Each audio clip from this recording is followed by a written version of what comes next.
दोस्तों, पाकिस्तान की जमीन से लिखे गए एक खुले पत्र में बलूच नेता मीर यार बलूच ने भारत के विदेश मंत्री एस जयशंकर को अनवेवरिंग सपोर्ट टू भारत का संदेश दिया है। ये पत्र दोस्तों सिर्फ शुभकामना नहीं, बल्कि पाकिस्तान चीन रणनीतिक गठजोड़, सीपीईसी और संभावित चीनी सैन्य तैनाती पर एक सीधी चेतावनी है। जी हाँ दोस्तों, ये वही नेता है यार बलूच जिनका ये ऑफिशियल लेटर जिन्होंने एक्स पर पोस्ट किया हुआ है और जहां पर उन्होंने खुले तौर पर भारत को सपोर्ट किया है, unwavering support to Bharat and open letter to S Jaishankar. और उन्होंने भारत को सपोर्ट किया है और संबोधित किया है हमारे विदेश मंत्री एस जयशंकर को, हमारी पार्लियामेंट को और भारत को। उन्होंने पूरी तरीके से भारत को एक तरीके से आगाह भी किया इस लेटर में कि किस तरीके से चाइना का जो डेवलपमेंट पाकिस्तान में हो रहा है, एक न एक दिन इन फ्यूचर चाइना की आर्मी भी पूरी तरीके से पाकिस्तान पर आ जाएगी। देखिए, पहली बात तो सोचिए, ये पत्र पूरी तरीके से कहीं से भी असाधारण पत्र नहीं है, क्योंकि पहली बार पाकिस्तान की जमीन से किसी भी प्रमुख बलूच नेता ने खुले तौर पर भारत का समर्थन किया है।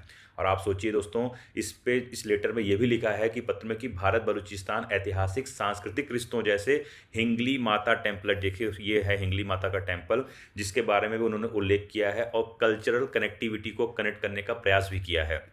और दूसरा दोस्तों की संकेत देता है कि बलूच असंतोष अब सिर्फ आंतरिक नहीं है, बल्कि अंतर्राष्ट्रीय मंच की ओर बढ़ रहा है। तो अब सवाल यही नहीं है कि पत्र किसने लिखा, असली सवाल यह है कि पाकिस्तान के अंदर ऐसा माहौल बना ही क्यों कि कोई भारत के साथ खड़ा होने की हिम्मत कर रहा हो, भी ओपन लेटर लिख करके। और दूसरा बड़ा सवाल कि इस पूरी कहानी में चीन बार बार क्यों आ रहा है, चीन से क्या नाराजगी है पाकिस्तान के लोगों को। तो आज इसी खबर को हम समझने का प्रयास करेंगे। चलिए, मैं आपके साथ विकास मिश्रा दोस्तों, आपका अनअकैडमी के पाथफाइंडर चैनल में स्वागत करता हूं और देखता हूं दोस्तों, सबसे पहले फैक्ट समझिए, फैक्ट क्या है। देखिए, पहली बात तो ये एनॉनिमस लेटर नहीं, मैंने आपको पहले बताया, ये एक प्रमुख बलूच नेता द्वारा लिखा गया है, जिसमें भारत के विदेश मंत्री एक नए साल के मौके पर 1 जनवरी को लिखा गया पत्र, कि जिसमें कहा गया कि पत्र में 3 साफ बातें कही गई। पहला कि ओपन सपोर्ट फॉर इंडिया। दूसरा क्या, पाकिस्तान पर मानवाधिकार उल्लंघन का आरोप, allegation of human right violation by Pakistan.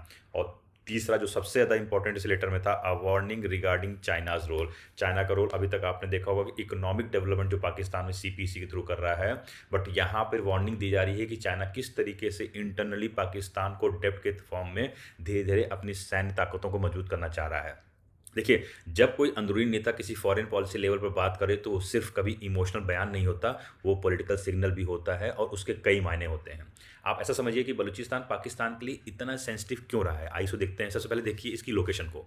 ये है बलूचिस्तान, जो पूरी तरीके से रिसोर्स रिच है। यहाँ पर रेयर अर्थ मेटल से लेकर के सारे रिसोर्सेज इसी एरिया में मिलते हैं। और सबसे ज़्यादा डिस्टर्बिंग एरिया अगर पाकिस्तान का ये अगर है तो ये बलूचिस्तान प्रांत है, और जो सबसे ज़्यादा, this is one of the largest province इन पाकिस्तान। और ये आपको, जैसे मैंने आपको बताया, कि रिच इन नेचुरल रिसोर्सेज है और अभी तक इसमें अगर देखा जाए तो लीस्ट डेवलप्ड है। इसलिए यहाँ के लोगों को सबसे ज़्यादा असंतोष है कि हमारे पास इतना रिसोर्स होने के कारण भी हमारा अनदेखा किया जाता है। और इसीलिए वहाँ के लोग अब आवाज़ उठा रहे हैं। और जो चाइना पाकिस्तान में डेवलपमेंट कर रहा है और डेवलपमेंट के नाम पर जो सिक्योरिटी वहाँ प्रोवाइड करा रहा है अपने लोगों की, वहाँ के बलूचों को लग रहा है कि आने वाले टाइम पर चाइना की जो आर्मी है या चाइना की सिक्योरिटी फोर्सेज हैं, उनका डिप्लॉयमेंट हो सकता है। और एक बार आपको मैं और बता दूं, पाकिस्तान पहले ही ईस्ट पाकिस्तान को खो चुका, जैसा कि आप जानते हो, जो अब बांग्लादेश बन चुका, जो अभी तक ऑलरेडी डिस्टर्बिंग चल रहा है। इसीलिए बलूचिस्तान उसके लिए एग्जिस्टेंशियल थ्रेट बन चुका है। और बार बार आप देखते होंगे कि वहाँ पे इंसर्जेंसी, भारी मिलिट्री डिप्लॉयमेंट और ह्यूमन राइट एलिगेशन होता रहता है। इसी चक्कर में मई 2025 को बलूच नेशनलिस्ट ग्रुप ने पाकिस्तान से अलग होने की घोषणा की थी, और ये ओपनली की थी। तो आगे देखते हैं दोस्तों किस तरीके से इस पत्र में भारत की तारीफ क्या की गई। देखिए, आपको पता होगा कि हाल के वर्षों में भारत ने टेररिज्म पर क्लियर रेड लाइंस खींच चुकी है। आपको पता होगा अभी कुछ दिन पहले हमने ऑपरेशन सिंदूर जैसी जवाबी कार्रवाई दिखा करके पाकिस्तान के अंदर घुस करके जो उनके टेरर ग्रुप थे, जो उनके टेरर प्लेस थे, जो वहाँ पर डायरेक्ट अटैक करके 100 से ज़्यादा आतंकवादी को खत्म किया।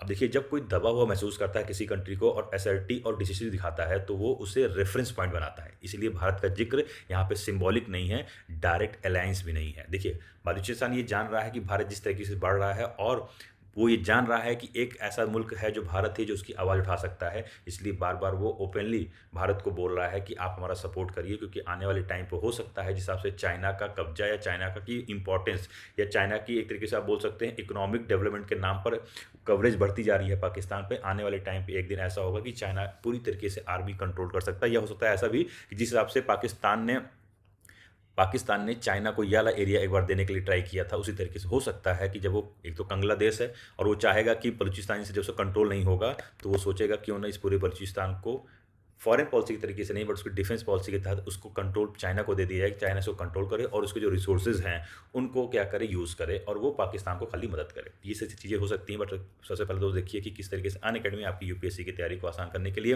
मंथली करंट अफेयर्स की magazine, weekly news analysis, NCERT के नोट्स, प्रीवियस ईयर के क्वेश्चंस, करंट अफेयर्स, और साथ ही हम आपको प्रोवाइड करा रहे हैं फ्री में प्रीलिम्स मॉक टेस्ट। ये सारी चीज़ें दोस्तों आपको अनअकैडमी के यूपीएससी ऑफलाइन सेंटर पर प्रोवाइड होगी। और अगर आप हमारे इस नंबर पर कॉल करोगे तो जो हमारे डेडिकेटेड काउंसलर्स हैं वो आपकी यूपीएससी की जर्नी को किस तरीके से आसान करें इससे मदद करते हैं। चलिए दोस्तों आगे देखते हैं कि सीपीईसी क्या है और ये इकोनॉमिक प्रोजेक्ट और इसका स्ट्रेटेजिक कॉरिडोर और इसकी इंपॉर्टेंस क्यों इतनी ज़्यादा है और बार बार इसका जिक्र क्यों किया जा रहा है। देखिए, सबसे पहली बात तो आप जानिए, सीपीईसी एक तरीके का इंफ्रास्ट्रक्चर प्रोजेक्ट है। Officially CPC and infrastructure project, आपको सबको पता होगा।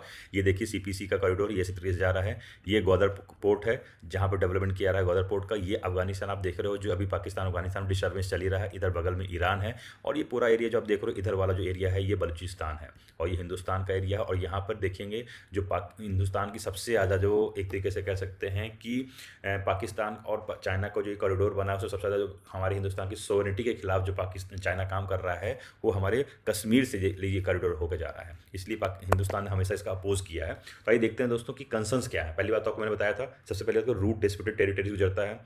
चाइनीज सिक्योरिटी फुटप्रिंट यहाँ बढ़ा रहा है और यही बलूचिस्तान के लिए सबसे ज़्यादा घातक हो रहा है और स्ट्रेटजिक पोर्ट्स इन्वॉल्व कर रहा है। जैसे मैंने आपको बताया कि ग्वादर पोर्ट भी चाइना डेवलप कर रहा है। और पत्र में चेतावनी भी दी गई इसलिए कि अगर रेजिस्टेंस कमज़ोर होता है तो चीन in future direct military presence भी बना सकता है। और आपको मैं बता दूं कि चीन पहले भी प्रोजेक्ट सिक्योरिटी के नाम पर फॉरेन डिप्लॉयमेंट्स कर भी चुका है।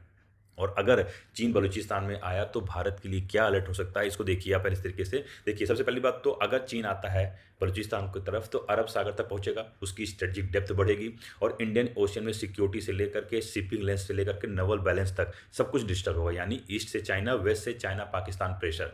तो भारत का विरोध दोस्तों सीपीईसी से ज़्यादा आज के डेट में है स्ट्रेटेजिक कॉन्सिक्वेंसेज ऑफ सीपीईसी। तो एक तरीके से अगर आप भारत की नीति देखेंगे वो रिएक्टिव तो नहीं बट कैलिब्रेटेड है। अब आखिरी सवाल ये कि भारत करेगा क्या। भाई आपको लग रहा है लेटर वहाँ से आ गया, एस जयशंकर को बता दिया गया, तो क्या करेगा भारत। मेरा मानना यह है और एक्सपर्ट्स का मानना भी यही है कि भारत खुला समर्थन तो नहीं देगा क्योंकि वो इंटरनेशनल एस्केलेशन नहीं होने देगा। लेकिन भारत दोस्तों कुछ 2-3 टूल्स ऐसे हैं जिनके नाम पर वो आने वाले टाइम पर भारत क्या करेगा कि ह्यूमन राइट्स नैरेटिव को सपोर्ट करेगा, लीगल ऑब्जेक्शन हमेशा जैसे पहले जारी रखता था अभी जारी रखेगा और स्ट्रेटेजिक साइलेंस मेंटेन रखेगा। और फॉरेन पॉलिसी में आपको पता होगा सबसे ताकतवर हथियार कोई होता है वो होता है साइलेंस। और इस साइलेंस के तौर पर अगर हम एक साइड ये बोलेंगे नहीं वो उनकी इंटरनल पॉलिसी है और साथ में हम ह्यूमन राइट्स नैरेटिव को, लीगल ऑब्जेक्शन को और इस तरीके के टूल्स को यूज़ करके बार बार वहाँ के लोगों की बातों को अगर हम किसी बड़े मंच पर पहुँचाएंगे तो इस तरीके से वहाँ की बातें खुल करके पूरे वर्ल्ड पर आएंगी। तो आखिर दोस्तों मैं कहना चाहूँगा कि इस खबर को एक लाइन में समझिए अगर, तो ये पत्र भारत के समर्थन से ज़्यादा पाकिस्तान की इंटरनल फ्रेजिलिटी का संकेत है। More about revealing Pakistan internal fragility.